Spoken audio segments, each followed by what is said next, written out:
ছাত্র জনতার গণঅভ্যুত্থানে শহীদ পরিবার ও আহতদের পাশে থাকার কথা জানিয়ে তাদের মনোবল না হারানোর আহ্বান জানিয়েছেন সেনাপ্রধান জেনারেল ওয়াকারুজ্জামান। রবিবার সেনা মালঞ্চে জুলাই অভ্যুত্থানে আহতদের জন্য আয়োজিত ইফতার ও নৈশভোজে অংশ নিয়ে তিনি এসব পরিবার ও সদস্যদের পুনর্বাসনের কথাও বলেন। রবিবার ঢাকা সেনানিবাসে সেনা মালঞ্চে আসেন জুলাই গণঅভ্যুত্থানে আহতরা, যাদের বেশিরভাগই এখনও স্বাভাবিকভাবে চলাচল করতে পারছেন না। সেনাপ্রধান জেনারেল ওয়াকার উজ্জামানের ইফতার ও নৈশভোজে অংশ নেন তারা। ইফতারের আগে সেনাপ্রধান তাদের সাথে কুশল বিনিময় করেন এবং খোঁজখবর নেন। পরে আহতদের উদ্দেশ্যে বক্তব্য দেন সেনাপ্রধান। জানান সব সময়ই তাদের পাশে থাকবে সেনাবাহিনী।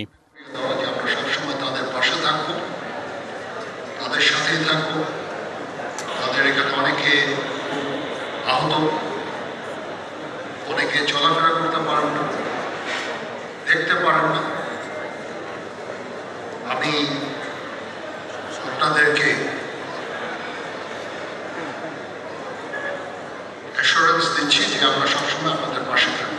উৎসবের খুশি হবে নগদে বেশি, কারণ ঘন্টায় ঘন্টায় আছে গিফট জেতার সুযোগ। জুলাই অভ্যুত্থানে আহতদের মনোবল না হারানোরও আহ্বান জানান সেনাপ্রধান।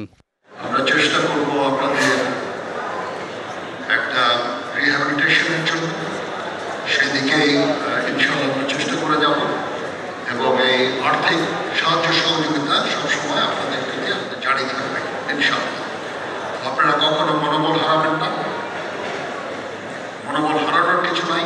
আপনারা জাতির কৃতি সন্তান, আপনারা এই দেশ এবং জাতির জন্য অনেক কিছু ত্যাগ করেছেন। পরে আহতদের মাঝে ঈদ উপহার বিতরণ করেন সেনাপ্রধান। মনিরুল সোহাগ, ডিবিসি নিউজ, ঢাকা।